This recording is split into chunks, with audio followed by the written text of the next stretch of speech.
Round 4 का result आ चुका है। जिन छात्रों का सिलेक्शन हो गया उनको बहुत बहुत शुभकामनाएं मेरी तरफ से, और जिन छात्रों का सिलेक्शन नहीं हुआ है तो वो परेशान ना हो, क्योंकि अगला राउंड उनके लिए एकदम तैयार है। तो जिन छात्रों का सिलेक्शन हो गया मैं भी उनकी बात करूंगा, उसके बाद मैं उन बच्चों की बात करूंगा जिनका सिलेक्शन नहीं हुआ है। तो ये वीडियो बहुत खास होने वाली दोस्तों आपके लिए, और वीडियो को पसंद आए तो वीडियो को लाइक करें और चैनल को सब्सक्राइब करना बिल्कुल ना भूलना दोस्तों। सबसे पहले हम बात करते हैं राउंड 4 का रिजल्ट आउट हुआ है और अब क्या करना है। सबसे पहला काम क्या करना है, आपको सीट जो अलॉट हुई है उसको देखना है। जो भी सीट अलॉटेड हुई है उसको देखिए कि आपको जो कॉलेज मिला है और जो ब्रांच मिली है क्या वो आपको पसंद है या नहीं। अगर वो कॉलेज और वो ब्रांच आपको अगर पसंद नहीं है तो सबसे पहला काम क्या करेंगे, आप करेंगे फ्लॉट। ये फ्लॉट का पूरा प्रोसेस समझ लो, ये फ्लॉट का पूरा प्रोसेस समझ लो। देखिए दोस्तों, ये फ्लॉट आपको तब ही करना है जब आपको मिला हुआ कॉलेज पसंद ना आया या मिली हुई ब्रांच पसंद ना आई हो। कोशिश ये कीजिए कि आपने जो भी ब्रांचेस भरी हैं और जो भी आपने चॉइस भरी है उसको ओके करिए, फ्रीज करिए और अपना दाखिला लीजिए, क्योंकि जो भी चॉइस भरी होगी वो आपने कुछ सोचकर कुछ समझकर ही वो चॉइस फिल की होगी दोस्तों अब मैं बात करता हूँ फ्लॉट क्या होता है और ये कैसे होगा। देखिए, सबसे पहले आप क्या करेंगे, सीट अलॉटेड चेक करेंगे। इसके बाद आप सीट एक्सेप्टेंस फीस सबमिट करेंगे।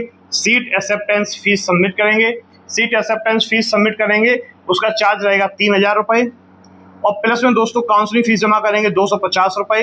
ये फीस आपको सबमिट करनी ही करनी है। जब आप टोटल 3250 रुपये फीस सबमिट करेंगे उसके बाद आपका ऑप्शन ये खुल के आएगा फ्लॉट का। देखिए, फ्लॉट क्या होता है कि आपको जो सीट है, जब आप सीट एक्सेप्टेंस फीस जमा करेंगे 3000, तो इसका मतलब है कि आपको जो सीट मिली है वो आपकी सीट परमानेंट बुक हो चुकी है। बच्चों का सवाल ये भी रहता है कि सर अगर हमने फ्लॉट कर दिया और फ्लॉट के बाद सर मैंने जो है दूसरा 5वें राउंड में पार्टिसिपेट किया और वहां पर मुझे एक कॉलेज और मिल गया, तो क्या सर मुझे ये 3250 रुपये फिर से जमा करनी होगी? इसका जवाब है नहीं, आपको 3250 रुपये फीस सबमिट नहीं करनी होगी। कंडीशन समझिए दोस्तों, सबसे पहले आप क्या करेंगे, सीट अलॉटेड चेक करेंगे, सीट एक्सेप्टेंस फीस करेंगे, विलिंगनेस अपनी सिलेक्ट कर लेना, पसंद ना आए तो फ्लॉट कर देना, कॉलेज और ब्रांच पसंद आ जाए तो आप तुरंत फ्रीज कर देना। यहाँ पे मैं आपको फ्रीज के बारे में भी समझाऊंगा और आपको फ्लॉट के बारे में भी डिटेल में वीडियो में समझाऊंगा एंड तक, ठीक है दोस्तों। अब बात समझिए दोस्तों, सबसे इंपॉर्टेंट चीज है, जब आप सीट अलॉटमेंट के लिए करेंगे, सीट एक्सेप्टेंस फीस जमा करेंगे 3250, इसके लिए अलग से एक वीडियो हम डालेंगे, ठीक है। 3000 प्लस 250 फीस सबमिट करने के बाद आपकी सीट हो गई एक्सेप्ट।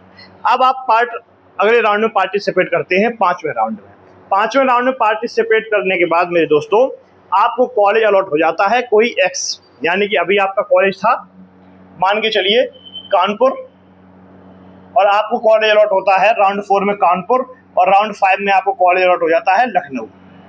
दोस्तों इसका मतलब समझिए कि अगर आपने यहाँ पर 3000 रुपये जमा कर दी है तो वो फीस अब इसके साथ ऐड कर दी जाएगी, यानी कि 3250 रुपये आपसे फीस नहीं लगेगी। बची हुई केवल आपकी 7000 फीस है, केवल वही आपको सबमिट करनी होती है, इसके अलावा कोई फीस सबमिट नहीं करनी पड़ती है। दोस्तों अगला प्रोसेस समझिए, इसके बाद आपको क्या करना है, इसका एक अलग से वीडियो देंगे हम। अब बात समझिए करना क्या क्या है, सबसे पहला काम क्या करना है, उसके बाद क्या काम करना है। कोशिश करूंगा कि एक वीडियो बहुत सारी जानकारी आप तक पहुंचा दूं बिना समय गवाए हुए। दोस्तों देखिए, सबसे पहले आपने क्या किया, सीट अलॉटमेंट चेक किया। सीट अलॉटमेंट चेक करने के बाद आप अपनी विलिंगनेस चेक करेंगे। कॉलेज पसंद आ गया, कॉलेज पसंद के बाद आप क्या करेंगे, आप सीट एक्सेप्टेंस फीस जमा करेंगे। आप सीट एक्सेप्टेंस फीस जमा करने के बाद ये फीस आपसे लगेगी 3000 प्लस 250, ये जमा करेंगे आप। इसको जमा करने के बाद आपको क्या करना है, जैसे कि आपने सीट पसंद कर ली, आपने फ्रीज करा दिया। फ्रीज कराने के बाद आपका पहला प्रोसीजर रहेगा डीवी कराने का। आप कोई भी नज़दीकी सेंटर पर, कोई भी हेल्प सेंटर पर, जैसे आपका डिस्ट्रिक्ट है, मान के चलिए आपका डिस्ट्रिक्ट है गाजीपुर, आपका डिस्ट्रिक्ट है गाजीपुर, या आपका डिस्ट्रिक्ट है मैनपुरी, कोई भी आप एक शहर में ले लीजिए यहाँ पर, ठीक। जैसे आपका शहर है मैनपुरी, तो मैनपुरी आपका शहर है, आपको कॉलेज अलॉट हो गया गाजीपुर में, तो आप क्या करेंगे, पहला डीवी होगा। डीवी के 2 स्टेप रहेंगे दोस्तों। पहला डीवी होगा वो मैनपुरी में ही आपके हेल्प सेंटर पे हो जाएगा। इसमें कुछ डॉक्यूमेंट आपसे मांगे जाएंगे, वो डॉक्यूमेंट आप सबमिट करेंगे और आपका डीवी हो जाएगा। उसके बाद यहाँ पर आपकी 3250 रुपये फीस लगेगी, प्लस में आपके डॉक्यूमेंट वेरिफिकेशन होंगे। कौन कौन से डॉक्यूमेंट वेरिफिकेशन होंगे अभी वीडियो में आगे बताऊंगा आपको, ठीक है। डॉक्यूमेंट वेरिफिकेशन, आप डॉक्यूमेंट दिखाएंगे, अपनी फीस सबमिट करेंगे और आपका डीवी 100% ओके हो जाएगा। ओके होने के बाद आपके पास 5 दिन का समय रहेगा।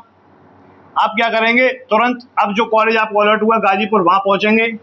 वहाँ पर आप दोबारा डॉक्यूमेंट वेरिफिकेशन कराएंगे, सारे ओरिजिनल डॉक्यूमेंट दोबारा लेकर जाएंगे। वहाँ फिर डीवी होगा आपका एक बार और। अब यहाँ पर जो डीवी होगा, इसी कॉलेज में ही आपको 7000 रुपये बची हुई फीस सबमिट करनी पड़ी। 7410 करके कुछ ऐसी फीस लगेगी, वो आपको वहीं सबमिट करनी होगी।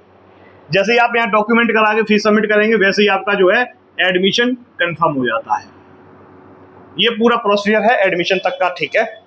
अब कुछ बच्चे यहाँ पर जिन्होंने बिलिंगनेस यहाँ पर फ्लॉट कर दी दोस्तों, जैसे ही आपने फ्लॉट कर दिया तो आपको डीवी नहीं कराना है। आप राउंड 5 के लिए एलिजिबल हो जाएंगे। आप राउंड 5 के लिए एलिजिबल हो जाएंगे और राउंड 5 में आपको जो सीट अलॉट हो चुकी है, यानी जो सीट आपकी अलॉट हो चुकी है, ये सीट आपकी कंफर्म रहेगी, यानी कि ये सीट आपकी चेंज नहीं होगी, ये सीट कंफर्म रहेगी। राउंड 5 में अगर आपको कोई भी कॉलेज, कोई भी जीपी पॉलिटेक्निक, मान के चलिए मेरठ का मिल गया कॉलेज आपका, अगर ये कॉलेज अलॉट हो जाता है तो ये सीट कंफर्म है, ये कैंसिल हो जाएगी और ये वाली कंफर्म हो जाएगी सीट। जब ये कंफर्म हो जाएगी तो इसमें जो आपने 3250 रुपये फीस जमा करी थी वो यहाँ पर ऐड कर दी जाएंगे। अब वो 3250 रुपये यहाँ माने जाएंगे। बची हुई फीस आपकी कितनी थी दोस्तों? बची हुई फीस आपकी थी 7000। यही 7000 फीस कहाँ जमा करनी पड़ेगी? जब आप मेरठ में जाएंगे दोबारा यहाँ पर डीवी कराएंगे। डीवी जब आप कराएंगे तो भी 7000 रुपये आपको यहीं सबमिट करनी है, अभी एडमिशन कंफर्म हो जाएगा। उम्मीद करता हूँ कि आपको एक चीज समझ में आ गई, कोई दिक्कत नहीं आई होगी। चलिए एक एक चीज कॉन्सेप्ट के साथ क्लियर आपको समझा दी मैंने, कोई दिक्कत कैसी भी कोई समस्या नहीं आएगी। फिर भी अगर कोई समस्या आए तो तुरंत आप जो है हमारे व्हाट्सएप ग्रुप पर ऐड हो जाइए सारे बच्चे। व्हाट्सएप ग्रुप के लिए मैं आपको बता दूं, नंबर मैं अपना लिख रहा हूं, जो भी आप बच्चे को कोई समस्या तो मुझे कॉल कर लेना, 9719744980। मैं आपको बता दूं कि मेरे पर्सनल बैच काफ़ी रहते हैं, थोड़ा सा व्यस्त भी रहता हूं। अगर कोई पर्सनली समस्या ज़्यादा है जब भी आप मुझे कॉल करना, समस्या का समाधान होगा, इसके लिए आप निश्चित रहिए। कोई दिक्कत है तो कमेंट बॉक्स में मुझे जरा लिख के बताएं कि आपकी क्या क्या समस्याएं और हैं, ठीक है। अब यहाँ पे मैं डीवी बताता हूँ, डॉक्यूमेंट यहाँ कौन कौन से लगेंगे दोस्तों, यहाँ डॉक्यूमेंट कौन कौन से लगेंगे, ठीक है। वीडियो को जरा एक बार लाइक कर दें और चैनल को सब्सक्राइब करें सारे बच्चे। और इंपॉर्टेंट बात और बतानी है आपको, चलिए डॉक्यूमेंट वेरिफिकेशन कौन कौन से हैं देखिए। सबसे पहले याद रखना, जब आप हेल्प सेंटर पहुंचे, हेल्प सेंटर पर पहुंचने के बाद कौन कौन से डॉक्यूमेंट आपके पास होना बहुत ज़्यादा जरूरी है। हेल्प सेंटर के डॉक्यूमेंट बता रहा हूँ, कल सुबह एक 8 बजे वीडियो डालेंगे, 8 AM पे एक वीडियो डालेंगे, कंप्लीट